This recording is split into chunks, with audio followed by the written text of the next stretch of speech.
Walk with me. How long wilt thou forget me, O Tata Nzambe? Forever? How long wilt thou hide thy face from me? How long shall I take counsel in my soul, having sorrow in my heart daily? How long shall my enemies be exalted over me? Consider and hear me, O Sanini Nanini, my God. Lighten my eyes, lest I sleep the sleep of death. Lest my enemies say I prevailed against them, and those that trouble me rejoice when I am moved. But I have trusted in thy mercy, and my heart shall rejoice in thy salvation. And I will sing unto the I am, because he has dealt bountifully with me. Psalms chapter 13. Deliver me from the hands of evil spirits who have sway over the thoughts of men's hearts. And let them not lead me astray from thee, my God. Establish thou me in my seed forever, that we go not astray from henceforth and from evermore. Jubilee, chapter 12 and verse 20. Yes, good morning, good afternoon, good evening. Those of you on this platform and other shared platforms, we thank you for all that God has done in your life, even coming to this video and learning, yes. And we thank God for those of you that have been with us from the beginning and those of you that have been with us there, forth, and in between, and there's about. And we thank God for those of you that have just subscribed. And wherever you have followed in whatever platform you're on, we thank God for you too. And we thank God for those of you that are about to subscribe. And we give God the glory and the praise even for you. We call those things that are not as though they are. Yes, yes, yes. We're still in the book of Jasher.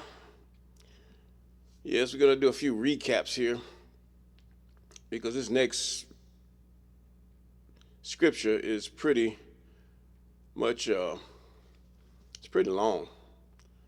We're in chapter 22. We finished with chapter 21.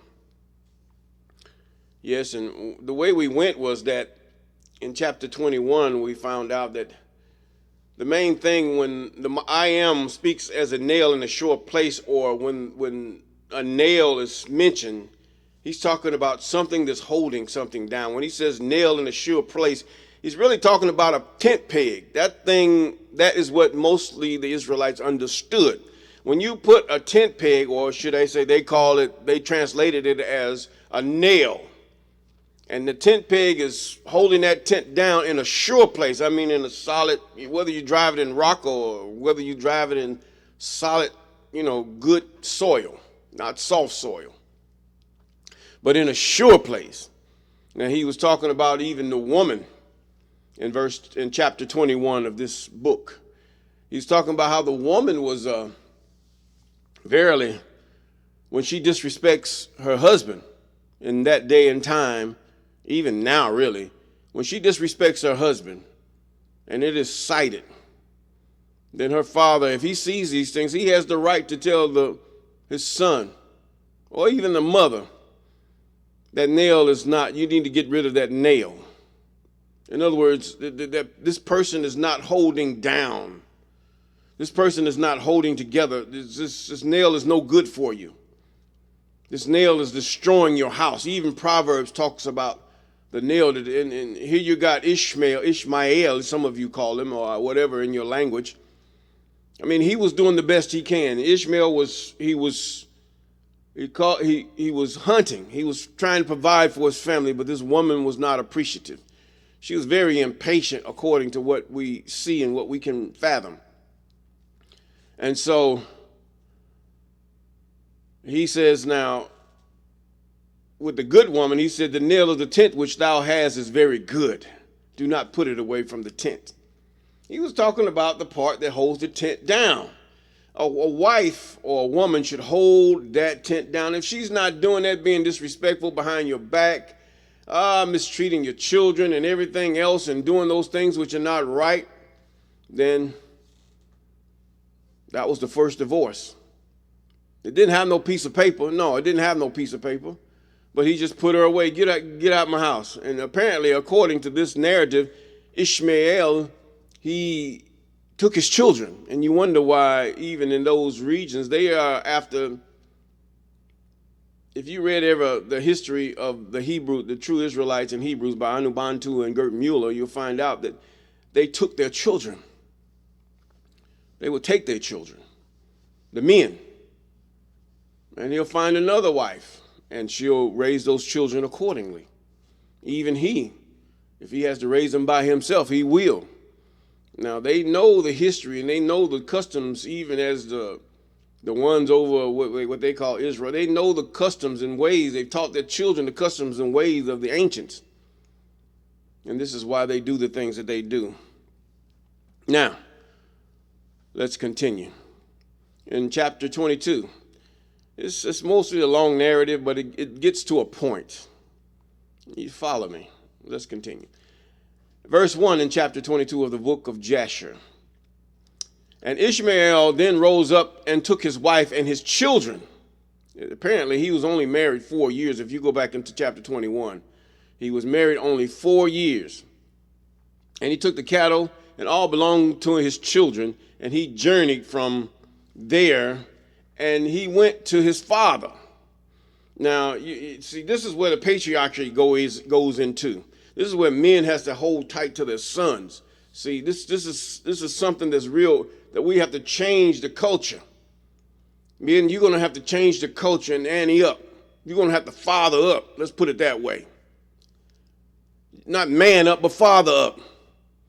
Because you might have been raised by your father or whatever, but it's time to change that curse that's on you. To think that the woman has to do all this. She birthed the children. Thank God for you. All bless you, baby. Thank you for doing this for me. Yay. And you do the best you can for her. But when she nuts up and try to, come against you and disrespect you and you have to go, you have to really fight for your children. I had to really realize this, even in my own life. I said, something, this matriarchic society is very devastating to a family. Because a man is authority, a man is law, and even a man can be loved too, and a man can be nurturing, but within a certain parameter. He's not over-nurturing, neither under-nurturing, but he's just right. Now, the woman was made for a certain thing. She nurtures that life to maturity. And once that is taken over, the man takes it. This is what's happening, and that's why Abraham, he had his party with his father and grandfathers on the promised son through Sarah. Sarah was the womb that the Most High chose, because she never said a disrespecting word to her husband. Neither was she even by herself saying things mumbling on her lips, which the I am have heard. Now this thing, even Abraham had heard that his wife never done those things. Told his son, get rid of her. And I say the same thing to any man. When your wife is coming against you and she's mumbling and uttering and stuff and never takes accountability, get rid of her. Walk away, go, bye. You have to be a man. You have to man up. You have to father up. And your boys will see this. And even your daughters, and they will respect it and know their place. That a man is not going to take this off of a woman, period, when he's doing the best he can. Now, in verse 2, and Abraham related to Ishmael, and his son, the transaction with the first wife. In other words, he told her that Ishmael took according to what she did. And Ishmael and his children dwelt with Abraham many days in that land. See, Abraham was good because now you have this matriarchy where the children goes to the mother. They goes to the mother family, not the father's family. See, this is where they have flipped the script on you. This is social engineering. Everything is about the mother. It goes to the mother, the mother, the mother, the mother. Even our laws, these are sodomite laws. To the point where everything goes to the mother. When the one, even in this script, where the mother went with the father, and the father is one who's learned, he's watched his own father. He's looked at other men of great stature and how they dealt with their wives and how they dealt with their children, and he learned from those things. Young man, you have to do the same thing. Those are your children firstly and foremost, because they were in you before they went in her. Now, let's continue. And so he went with his children. He sent the wife away. You're not doing me and my children no good. And Abraham dwelt in the land of the Philistines a long time. And the days increased and reached 26 years. After that, Abram with his servants and all belonging to him went from the land of the Philistines and removed to a great distance, and they came near Hebron. And they remained there, and the servants of Abraham dug wells of water, and Abraham and all belonging to him dwelt by the water. And the servants of Abimelech, the king of the Philistines, heard the report of Abraham's servants had dug wells of water in the borders of the land. Now see, one thing about having sons or even daughters that you have raised to be that of the patriarchy, and this is where it all started with, the patriarchy. Now the matriarchy did cause Adam to fall because his love for her. You cannot, the Bible warns you, young man. He warns you through the book of Ecclesiastes, Proverbs, about this woman and to what to watch out for. Even the fact when she gets to complaining and gets to the point where she starts disrespecting you. It says better to be in the cave with a she-bear robbed of her cubs than to be with such a woman. This is not putting you down, woman. It's just letting you know that your gender is kind of is really being attacked by Satan. When at first you had these women that they wasn't ran over by their husbands. Yes, you have some idiot women. Look at Abigail versus David. She had a husband that was no good, but she stayed there. I mean, she didn't go. I mean, David did not lust after her like that, but he saw the worth in her. And she took care of the affairs and the business of her husband. But God saw that this man was no good. He was evil. Yeah, there are evil men. There are men that mistreat their wives and all that. Yes, you have to be really careful. And that day, many women didn't have much of a choice because either they were bought or they were sold. One of the two. To an husband. And so after her husband died, yes, David took Abigail, which was really an asset to him. Yes, now, a help meet for him. Yes, let's put it that way. Now let's continue. And verse 5, they came and quarreled with the servants of Abraham, and they robbed them of the great well which they had dug. And Abimelech, king of the Philistines, now this is not the first run-in Abraham had with Abimelech.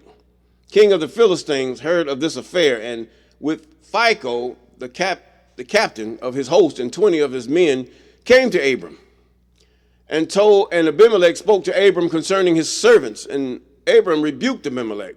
I ain't scared of you, man. I got God on my side. You already know that, don't you? Okay. And concerning the well which his servants had robbed him. And Abimelech said to Abram, as the I am liveth, who created the whole earth, I did not hear of the act which my servants did unto thy servants until this day. Now, Abimelech saying, I don't know nothing about this. I just heard about it. And Abraham took 7 ewe lambs and gave them to Abimelech. Now, this was a very generous man. And this is why we should always pattern. It's not the Esau. Esau didn't have no acts that we should know or understand, that he just fed 5,000 at one instance. But let's look at Abram. How can Esau even exceed Abram? No way. And Abram took 7 ewe lambs and gave them to Abimelech. And these I pray thee from my hands, that it may be a testimony for me that I dug this well. And Abimelech took the 7 ewe lambs, and which Abraham had given him, for he had also given him cattle, herds in abundance.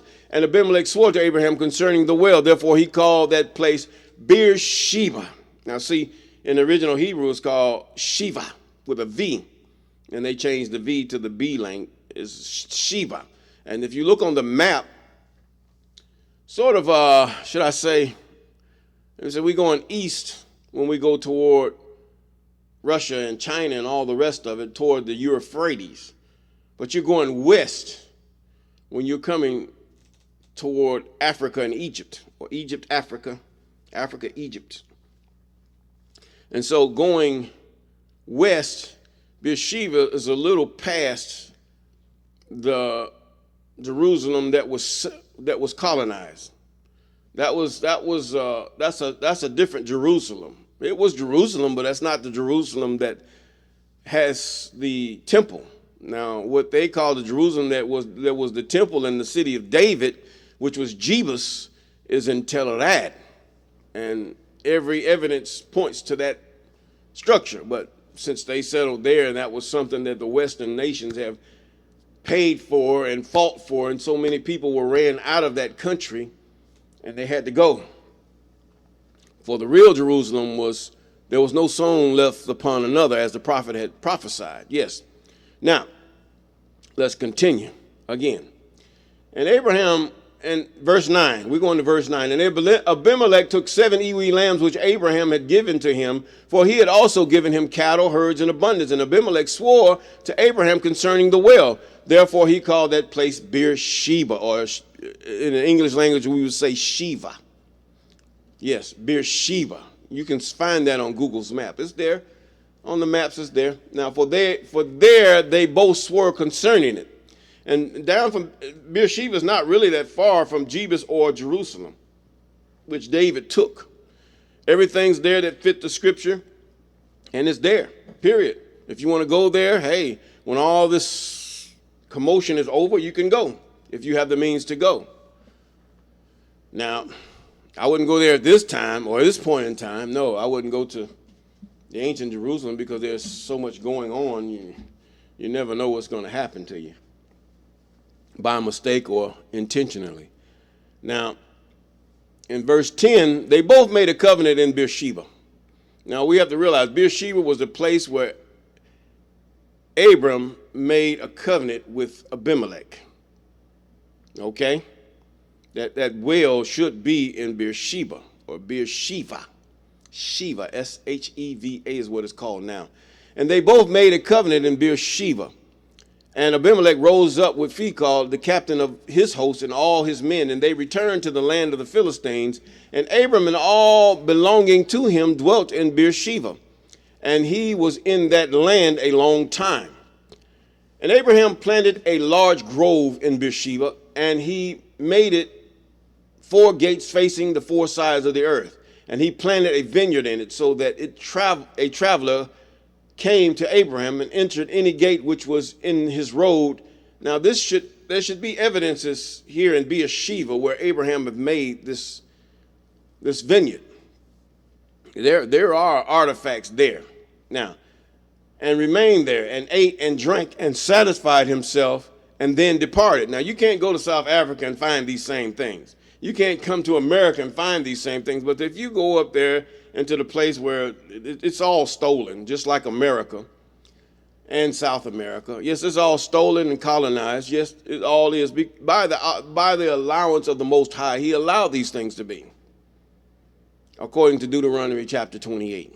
Yes, he allowed all these things to be, and then he hidden most of us that should be of his children amongst those who are of the dark-skinned nations, or those who have come from Noah. We'll put it that way, directly from Noah.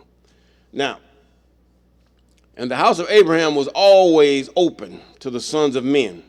See, this is what he's saying. I built a place that when they pass by and they're hungry, this is the heart of Abraham. They're hungry. I'm going to make sure they're fed. I'm going to make sure they're fed. So he had a place to eat. So those who passed or repassed, who came daily to eat and drink in the house of Abram. And then 13, and any man who had hunger came to Abram's house. And Abram would give him bread that he might eat and drink and be satisfied. And anyone that came naked to his house, he would clothe garments so you have to realize the laws, statutes, and commandments and ordinances of the Most High really are after the heart of Abram. Esau didn't teach all this. Esau tried to come, the way they narrated Esau, or this Jesus, as you say, or this narrative that you call Yahushua, which he's just a prophet. He's a prophet. He's a prophet sent for a certain purpose. Now, when he came, he didn't say all the things that's inserted in there. And this is why it's so important that we read all the scripture. Read all the scripture, even against the Quran. We need to read all the scriptures about Abraham, as some of you would say. Yes. Now, and Abraham and his children and all belonging to him dwelt in Beersheba and pitched the tent as far as Hebron. And Abraham's brother Nahor and his father and all belonging to them dwelt in Haran, for they did not come with Abram into the land of Canaan. And the children were born to Nahor and Milcah, the daughter of Haran. This is setting up for Isaac's son now. Come on now. See, this is where the Bible's leading you now. It's leading you to Isaac.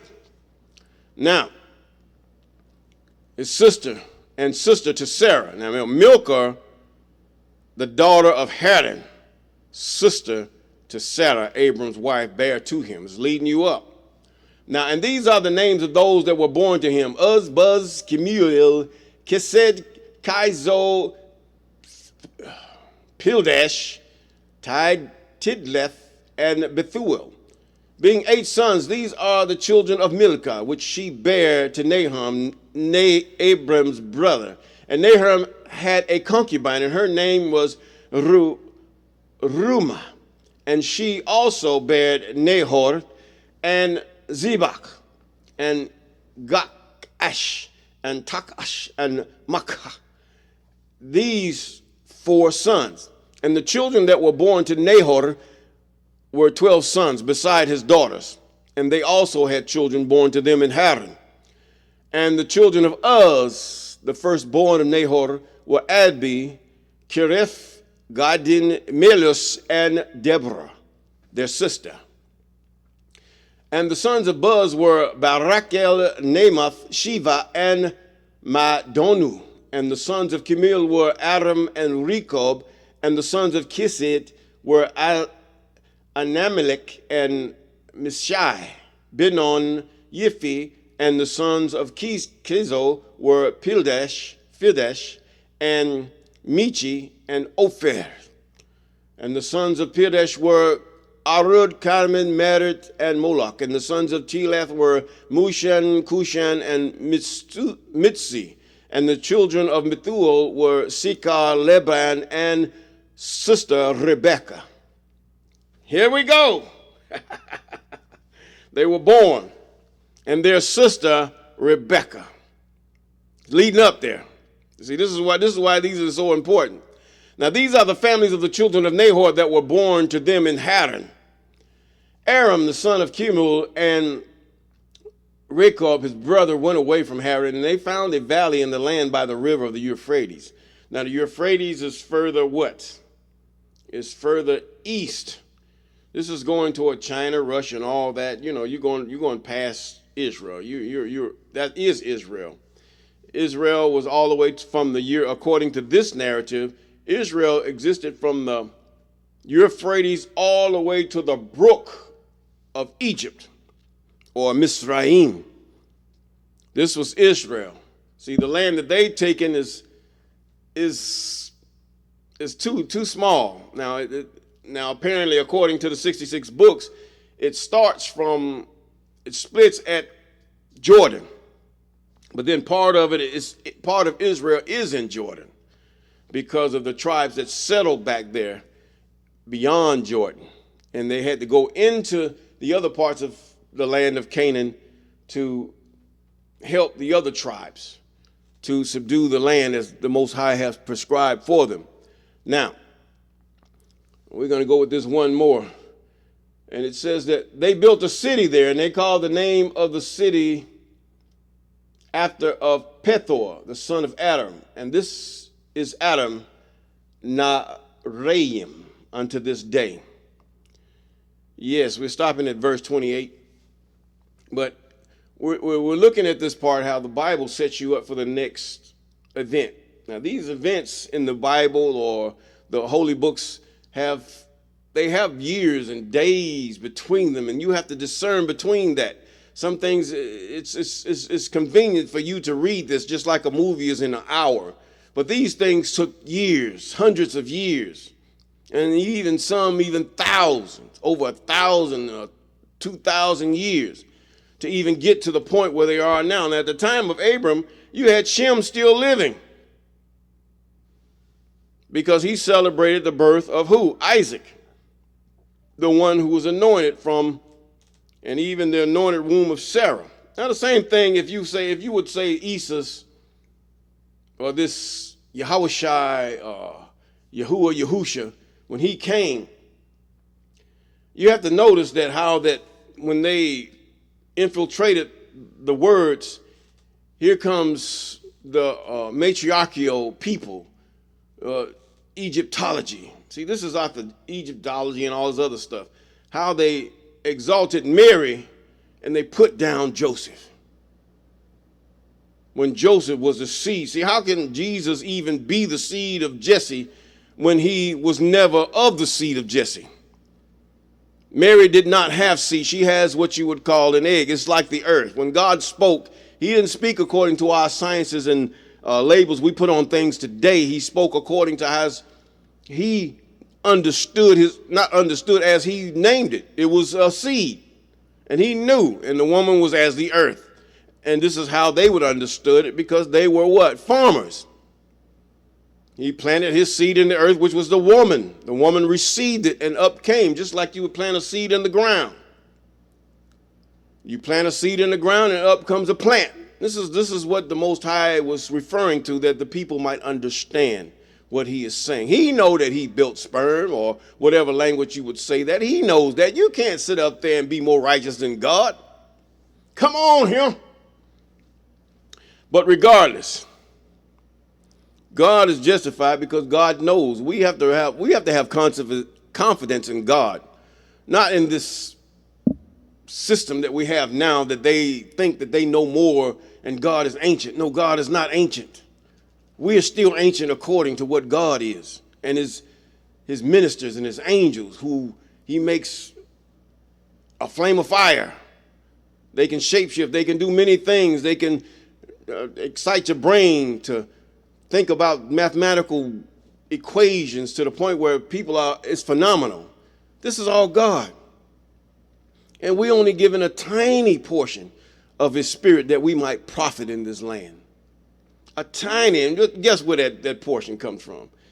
That portion is in the man, very minute.